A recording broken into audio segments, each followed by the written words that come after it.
Ahmet ve Muhabbet. Roşengül Kaysar kızı Asimova. Birde küldürüp keledi Ahmet, birde jığlatıp ketidi Ahmet. Almışıp daim külkü bilen gam, dillarni miskin etidi gülpet. Yaşaysan gamsiz kolunda Ahmet, keledi qoşlap baxıt saadet.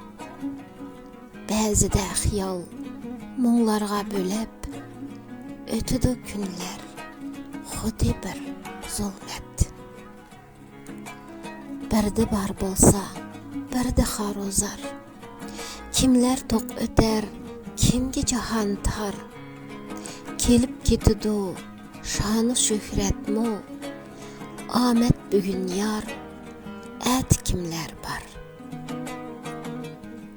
Birdi küldürüp keledi Ahmet, birdi jığlatıp ketidi Ahmet. Kışmı bahardek biliner ıllık, köңlüň törede bolsa muhabbet.